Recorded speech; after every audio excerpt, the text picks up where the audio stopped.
What's going on, guys? Welcome back to a new video.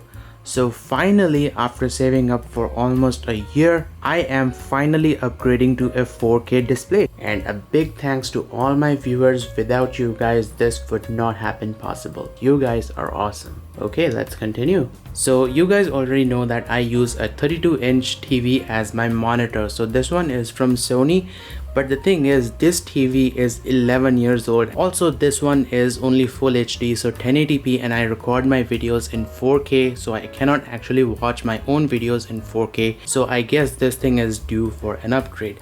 So I have picked up the Samsung frame TV, and this one is 4K QLED TV. Now QLED is the same as an LCD TV, it's just got LED backlights with a quantum dot layer. Now originally I was gonna pick up the LG B9 OLED TV, but the problem with OLED is that they do get screen burn-in after a while, but QLED won't, and Samsung is providing 10-year screen burn-in warranty on the display. If you leave an OLED TV on like I do, it's gonna get screen burn-in, but this one won't. Also, we are going from 32 inches to 49 inch, so that is 125 centimeter, and I've already outlined where the TV is going to go, so it's going to be quite a huge upgrade from this 32-inch TV. Also, this one is going to serve two purposes: watching TV and a PC monitor. So yes, this one will get used as a dedicated PC monitor. So after a week or so, I will make another video letting you guys know how the experience is of using a QLED LCD TV as a monitor. Also guys, another specialty of the frame TV is that this one comes with no gap wall mount. So it's not gonna have any gaps at the back like this TV does. Also, this one has a separate box for the HDMI, power supply and everything. So the panel is completely separate. There's one single cable running from the panel to the box, and that single cable carries all the signals. So I'll show you that once I unbox this. Alright, so let us go ahead and start unboxing, and I will show you what's inside the box. Okay, so I've got all the accessories out, so let me quickly show you what you get inside the box. So first off, you get the no gap wall mount. That is the signature feature of the frame TV, that it sits. If you install it on the wall, it's not gonna have any gap at the back. So that is possible because this one comes with no gap wall mount. So secondly, you have the Samsung One Connect box. So all the power supply, all the HDMI cable and stuff will connect to this box, and there's one single cable that will run from the box to the TV. So this one carries the power, remote signal and the video signal from the One Connect box to the TV. And then you have the RCA cables, the power cord, battery, remote, and it also comes with stand if you want to keep this TV on your table. But really, if you get the frame TV, you're not going to keep this on your table. You're going to want this TV to be mounted on the wall because it's meant to be mounted on the wall. It kind of looks like a picture frame when it is mounted, and the TV itself is right here inside the box. So I might have to take this out carefully and place it on the bed or something, and then start with the installation process. Alright, so let me just open all of this stuff up, and then we will mount the TV on the wall. Also, I'm not gonna film the installation process because I'll be doing it myself. So all of this stuff has to get rearranged. Alright guys, so let me just mount this TV up on the wall, and I'll get back to you guys. Okay, so now the TV is on the wall, properly mounted, and check this out. There is no gap at the back of the TV. So this is the specialty of the Samsung frame TV. It kind of looks like a photo frame. Again, because of that no gap wall mount, there is absolutely no gap at the back of the TV, and I just love how flush it sits with the wall. And once again, I installed it myself. There are two brackets. One bracket screws onto the TV and the other one screws onto the wall. You will need to use a drill, but it's fairly easy to mount. And the old TV is going to go to my parents' bedroom, so they are still using an old CRT, so that will replace a CRT TV. So now comes the most difficult part: cable management and wiring everything up so that nothing is visible from the front of the table. Call me crazy, but I think cable management is the most important part of any setup. So none of the cables are visible from the bottom of the table. Also, in the future, what I would like to do is get a wooden floor tiling done. So this floor does look quite dirty. Also, one more thing, the UPS is now down there instead of top, so there's no more space left on the top. That's why we have shifted that down. Also, a little bit of cables are visible from over there, but I think that's okay. almost all of the cables are now properly tucked in at the back of the table. So now let me show you the Samsung One Connect box. So this is the Samsung One Connect box, and this one houses all the electronics. So there is a power supply in there, and all your HDMI ports are at the back of this thing. So let me just flip this back, and this is actually quite heavy. So here we have the service port, antenna in, AV in, digital audio out, that's the SPDIF optical port. Then you have the LAN port. This is a smart TV, so you can plug in your LAN. This one also has Wi-Fi, but I'm gonna plug in the LAN cable, not gonna use the Wi-Fi. Then you have all your HDMI ports, and then your One Connect cable will plug in over here. So this is the One Connect cable that is coming from the TV that is gonna get plugged in over here. So this is quite a neat little idea. You have all the electronics inside over here, including the power supply. The TV itself just has a single cable that's going there. I think I'm gonna set this at the top of my computer. So yeah, let me just plug this thing in and I'll be right back. So check this out. Usually you have 2 to 3 HDMI cables going to the TV, you have the power cable, and you have the audio cable going from the home theater to the TV. And you can see how much of a mess that makes at the back of the TV. So with this One Connect box concept, you just have one single cable running to the TV, and that cable is also semi-transparent. And that single cable solution kind of allows you to mount the TV without having any gaps at the back, just like this.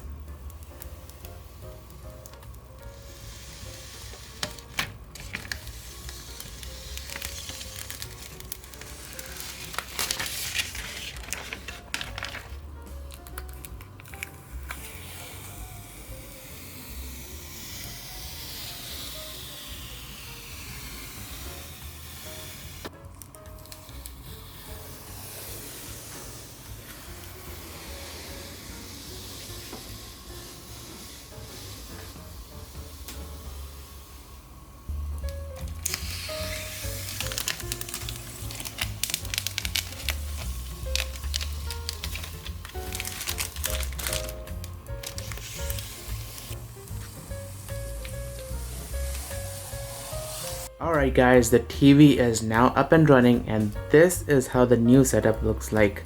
Quite minimalistic compared to the old one. So the printer is now gone to my parents' bedroom, so my dad will be using that. But yeah, check this out. This is one gorgeous TV. Now because the resolution is 4K, everything is so crisp and sharp. So even if I bring the camera up close, take a look at the text. That is just sharp. That is just crazy sharp. I'm quite happy with the picture quality, and this banding you see is only on the camera, so you don't see that on the screen. And check out the hair on the flower, and from a little distance you can't even see the pixels, so you really have to come up close if you want to see the pixels on the display. So you have to be this close to actually see the pixels. But yeah, everything is crystal clear. And one of the speciality of the Frame TV is when you turn the TV off, it goes into this ambient mode. So once you press the power button, it will now display an artwork. And it actually does look like an artwork, because if you come up close, check out the texture. That is just beautiful. So if this TV was a little bit higher with some other photo frames at the side, you won't be able to tell that this is a TV. So Samsung has kind of designed the Frame TV to look like an artwork when it's turned off, and it sort of does. It's quite convincing. If I come up close, you can see even the texture on the screen is like an artwork. Now, one of the big contributing factors that makes this TV look like a picture frame are the frames of the TV itself. So if you take a look at this edge, you can probably tell it's kind of purposely designed to look like a photo frame. And these frames are customizable. You can buy more of them. In my country, they are not available, but yeah, you do get customizable frames with different colors, and they attach magnetically to the TV. You also get this studio stand, but I'd rather buy the Serif TV if I want to buy the studio stand. So yeah, that is the speciality of the Samsung Frame TV. It's kind of designed to look like an artwork, and it sort of does. Now, contrast is something where this TV really shines. I mean, take a look at that. Blacks are completely black on this TV. So I'm just gonna play this. So when the screen goes dark, blacks are blacks, which is very impressive. That's because this is a VA panel, not an IPS panel. If you pick up a TV with IPS panel, you will get that grayish glow when the TV displays black, which used to happen on this TV. But on this one it does not, because it's a different type of panel. But if you pick up a TV with VA panel, you do sacrifice a bit of viewing angles. So if I move onto the side, you will see that the picture does degrade, especially the color. So that is one sacrifice you will have to make if you want exceptional contrast. Now once again, the contrast is nowhere near OLED levels, but yeah, contrast on this TV is excellent considering this is still an LCD panel. Yeah, QLED is still LCD. Go look it up on Google. And also you can probably tell this is a semi-gloss screen, same as the Sony TV, so you will get a little bit of reflections.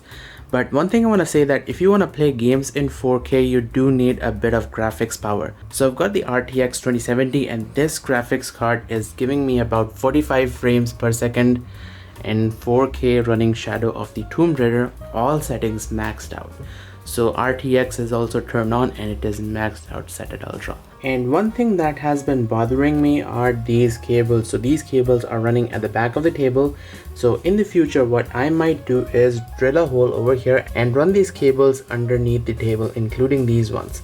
So that will free up that space and make the setup look a little bit more minimalistic.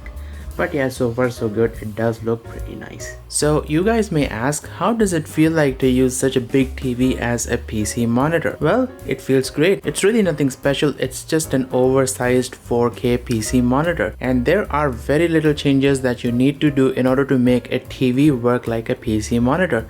I mean, if I come up close, you guys will be able to see how sharp everything is.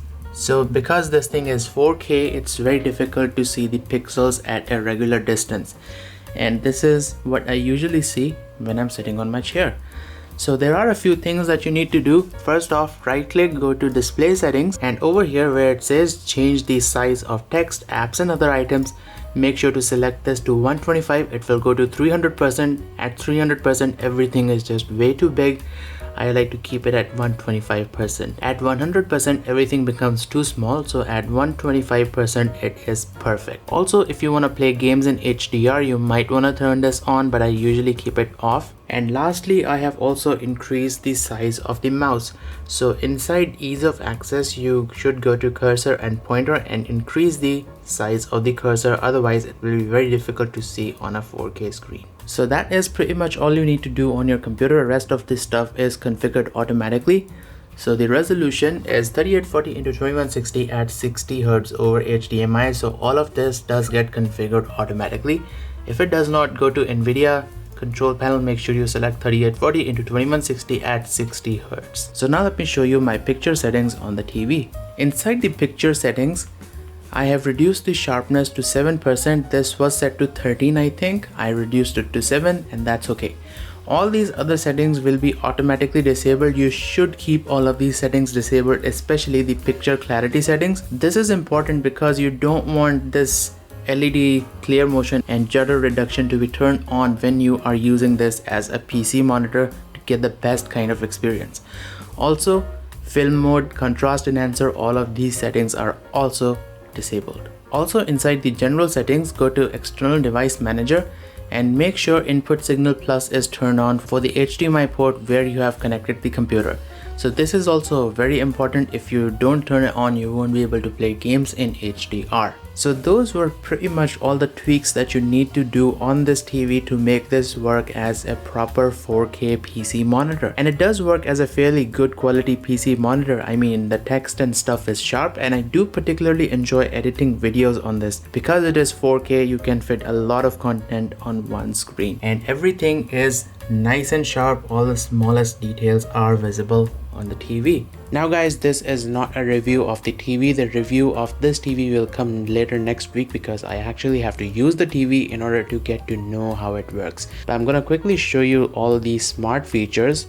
Press the home button on the remote and that opens up this menu. And coming to the applications, you do have your standard applications like Netflix, Prime Video, YouTube. This takes you to the App Store. You have plenty of apps to choose from the App Store. One thing I'm disappointed is that you don't have Steam link in the App Store. So I did search for it, I could not find it, but all your basic selection of apps are there. And this TV also has remote desktop built in, so you can actually connect your Windows PC right from your TV. So connect your keyboard and mouse into the One Connect box and you're good to go. So tap on remote access. Let me show you this. Tap on remote PC. By the way, you have screen sharing, which is there on almost every TV, but this remote PC function is new. I'm gonna connect to my media center PC. Connect. So check that out, it's right now logging in into my media box PC, and this built-in remote desktop feature is quite awesome. So I think that pretty much wraps it up for this video. Once again, I'm quite happy with the Samsung Frame TV, so thumbs up from my side.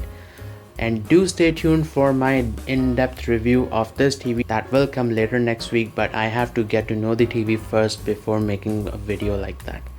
Alright, so thank you for watching. Do stay tuned for more videos like these, and I will see you guys next time.